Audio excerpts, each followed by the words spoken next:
هنتكلم النهارده في المعلومة القانونية عن أنواع الجرائم. أنواع الجرائم الجنايات والجنح والمخالفات. الجنايات والجنح والمخالفات. طيب بعد كده بقى أنواع العقوبات.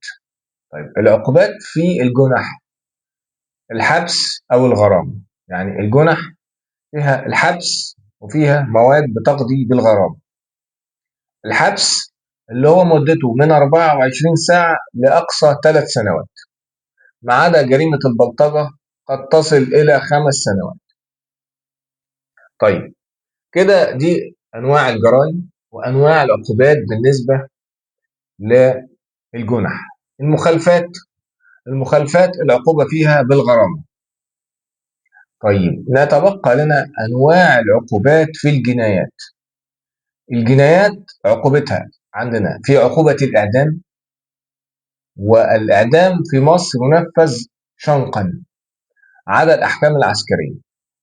طيب عندنا السجن المؤبد، وده اتكلمنا عنه في حلقة سابقة وقلنا إن السجن المؤبد معنى المؤبد هي مدى الحياة، وعمليا في مصر 20 سنة.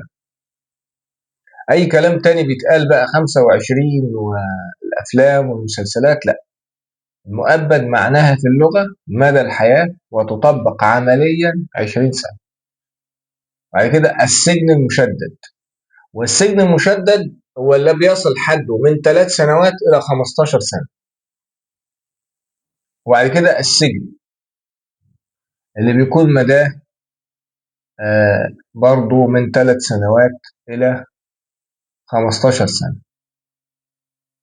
وبعد كده في حاجة في قانون العقوبات اسمها المادة 17. المادة 17 اللي تجيز للقاضي في محكمة الجنايات إنه ينزل بالعقوبة من الإعدام للسجن المؤبد، ومن السجن المؤبد إذا كان هيقضي بالسجن المؤبد يقضي بالسجن المشدد، وإذا كان هيقضي بالسجن المشدد يقضي بعقوبة أقل بالسجن، وإذا كان هيقضي في السجن مثلا بعقوبة ينزل من عقوبة السجن ديت إلى عقوبة الحبس الذي لا يقل عن 6 أشهر. فإحنا بنتكلم النهاردة عن أنواع الجرائم وأنواع العقوبات في الجنائي عموما. دي كانت الحلقة النهاردة عشان الناس اللي بتسأل أو الناس اللي بتقعد تتناقش معانا يبقى عارف إيه الفرق ما بين أنواع الجرائم وأنواع العقوبات. وشكرا.